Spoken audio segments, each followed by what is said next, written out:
episode of Tech Team TV. Alongside Evelyn Hobbs, I'm Luke Westerman, and we've got a great show for you today. Make sure to keep up with our latest episodes for news about upcoming events at the school and church. For more information, you can visit the parish and school website. Now, with that said, let's get into it.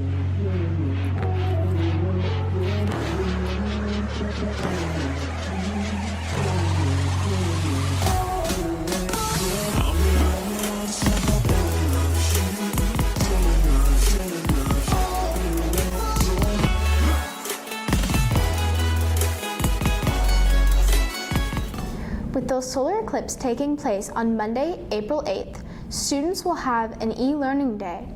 Our plan is to live stream the solar eclipse, weather permitting. It is expected that many more people will be in Greenfield and Hancock County areas, so make sure to plan your day accordingly. The parish will be hosting a watch party for both parish and school families to attend. If you plan on attending Mass begins at 10 a.m. with a cookout and games to follow. Special solar eclipse viewing glasses will be provided while supplies last. Now let's send it back for an interview with Miss Massingale about the solar eclipse. Welcome back. Today we are joined by Miss Massingale to discuss the upcoming eclipse. How are you doing today? I'm well, thank you. My first question is, what is a solar eclipse? A solar eclipse is a phenomenon in nature that happens when the moon passes directly between the earth and the sun and the moon's shadow falls on the surface of the earth. What happens during an eclipse? During a total solar eclipse like the one on April 8th, the moon will cover the brightest part of the sun for a few minutes. The sky will darken, stars will appear, evening birds and crickets will start singing. The sun's outermost part, called the corona, will become visible. Why are there so many people coming to Greenfield for this event? Because only a small portion of Earth falls completely into the moon's shadow, so it is a very unique event.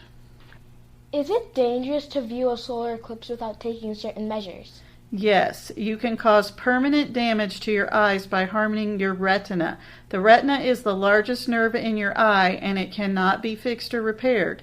And so if you damage your retina, it can make blind spots or wavy spots in your vision that might not ever go away.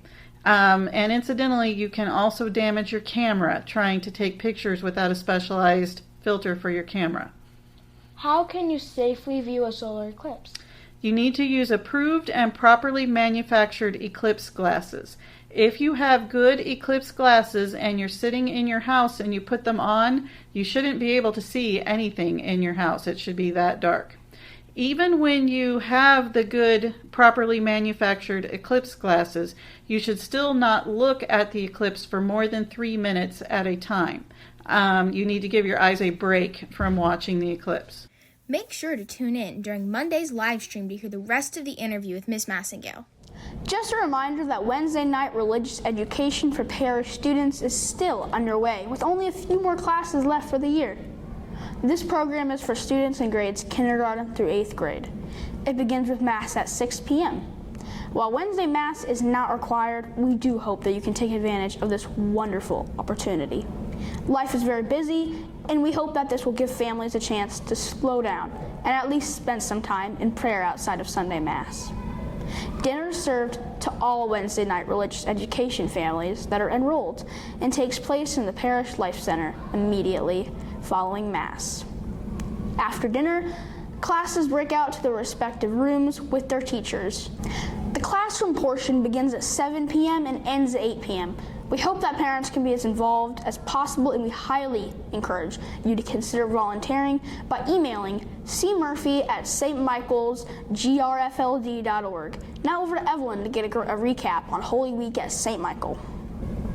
Here is a recap of Holy Week. On Thursday, March 14th, before leaving for spring break, the school hosted a Living Stations of the Cross, presented by the 7th grade. This is a wonderful presentation and a very good representation of the Stations of the Cross. The 7th grade helped us prepare for the weeks coming up to Easter.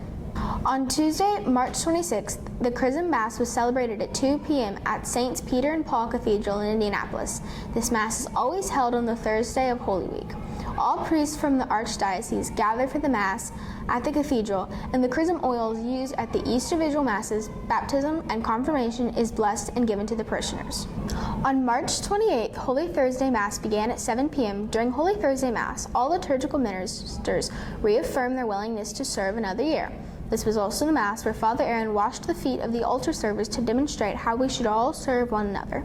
At the end of this Mass, the Eucharist was removed from the tabernacle on the altar and placed in the altar of repose in the narthex. Jesus was not brought back onto the altar until Holy Saturday. On March 29th, Good Friday service was held at 3 p.m. There is no Mass on Good Friday anywhere in the world. We had a solemn service that includes prayer, reading of Scripture, and communion. Good Friday Stations of the Cross was led by Father Aaron at St. Thomas at 6 p.m. Holy Saturday Mass was celebrated at 8:30 p.m. and began by people gathering around a fire outside. Everyone in attendance was given a candle to bring into the dark church. The church was then lit up with the light of Christ. The Mass on Holy Saturday is traditionally a time for priests to welcome new Catholics into the faith. The Mass typically lasts for about 2 hours and counts for the Easter obligation. A reception with cookies and punch was offered after Mass in the narthex. On March 31st, Easter Sunday Mass was celebrated at 7 a.m., 9 a.m., and 11 a.m. We hope everyone had a happy Easter. Now let's get the latest information on confirmation from Luke. Confirmation will be on Tuesday, April 9th at 7 p.m. It will take place at St. Peter and Paul Cathedral in Indianapolis. The Passiontide retreat for confirmation students took place on March 15th through March 16th. This is an overnight retreat for children going through confirmation, which included going to confession, Stations of the Cross, adoration, and completing a service project. With that being said, let's check in with Evelyn to get some school news. The math bowl team for this year has been selected. Students from 4th through 6th grade were picked to join the team. Math Bowl has practices on Thursdays from 3 to 4 p.m. Math Bowl students have been getting ready for the final competition on Tuesday, April 9th. Last year we won first place for our district, and don't forget to sign up for the St. Michael's Summer Camp. Beginning on June 3rd, students in grade preschool through 3rd are invited to have some summer fun. Families should look at the Crusader for details about signing up and supplies to bring to the camp. The camp is held from 8 to 3 p.m. Monday through Friday. Some of the activities include field trips, crafts, and games. Now back to you, Luke. Coming up on the week of April 21st, the St. Michael 8th grade class will be taking the annual 5-day trip to Washington, D.C. and the surrounding areas. Led by Father Aaron, the class usually stays in a few different hotels while on the trip. During the trip, they visit national monuments and memorials such as the Lincoln Memorial, the National Gallery of Art, and the Capitol. We hope our 8th graders enjoy their trip. Now our spring musical is just around the corner. Here's Evelyn with the latest. Like Luke said, the Rainbow Fish musical is just around the corner. Dress rehearsals will be taking place next week, and the performance is on April 12th. Tickets are still on sale and can be purchased through the school office. Admission tickets include entry to the program, dessert, and a drink. This is a great opportunity to support the music department at St. Michael's. Spring sports are officially kicking off tomorrow. Here's what you need to know. The soccer season is off to a great start. Next to me, you can see when games take place. Practices are held after school on Tuesdays and Thursdays. 14 students are on the team this year, which includes grades 4th through 8th. The team is coached by Danny Negley. We were able to meet up with him after practice to discuss the upcoming season and their first game, which is tomorrow, April 6th. We are excited that you are our soccer coach this year. You have lots of experience with soccer. Please tell us a little about your experience playing and coaching soccer. Well, hi. I'm excited. My name is Danny Negley, and I've been playing soccer since 1980. That's a long time. And so I just played growing up, and then I played in high school. But I did not play in college. But I've been coaching this whole time since then. So I started coaching my little brother's team when my dad was a coach when I was probably in 6th grade. and then I've been coaching ever since. So I've coached at the high school level. I was the women's soccer coach at Greenfield Central for a number of years. I was the boys soccer coach at Edgewood High School in Maryland, and I've coached at many different levels, from strikers here in Greenfield to lots of different places. So I've had a love relationship with the game for many years. That's awesome. Thanks, Coach. What inspired you to get started with soccer?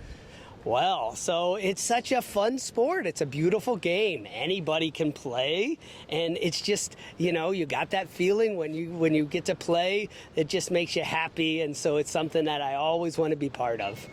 Wonderful. You are coaching a team of 4th to 8th grade players this year who are competing in the cadet division. What are the challenges that the team will experience in this situation? Wow, we're going to have a interesting year. It's going to be fun, and we're going to learn a lot. So last year we had 10 8th graders, and we did really well in the cadet division. This year we have 1, and so it's going to be a big challenge, but everybody is going to get a chance to play and learn and get better, and so hopefully we can have more people come out next year. We can just keep building the program. I know this is really early in the season, but do you know about any of the strengths of the team yet? It's really early. Today's going to be our first practice, and so I do know some of the players. We're pretty young, we're pretty small, but some of our players are excited and enthusiastic, and so I think that's going to be we're never going to quit. So we're going to keep going, and I think that's going to be our biggest strength this year. What successes are you looking forward to this year? Well, I think the successes are going to come of just being part of a team, allowing people to come out, show their school spirit, get to play for their school, and then just bond by being part of a team, which is super exciting for us. Thank you so much, Coach, for taking time out. We really wish you a great season this year. Well, thank you. I'm excited. The track season is also off to a great start. Practices are also held after school on Tuesdays and Thursdays. The team is coached by Brian Bauer. We were also able to meet up with the track team to tell us about the season. Hey guys, really excited to be out here with the CYO track team. We're going to have you guys answer some questions. Can we start off by telling me what exactly is track off the base? Track is mostly a running-based sport, but there are also other events in it called field events, and those mostly include like throwing and jumping events. Got it, thank you. What are track practices like?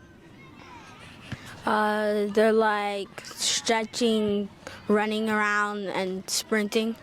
Who do you guys race against? Other schools in the district. How is CYO track different from other sports groups?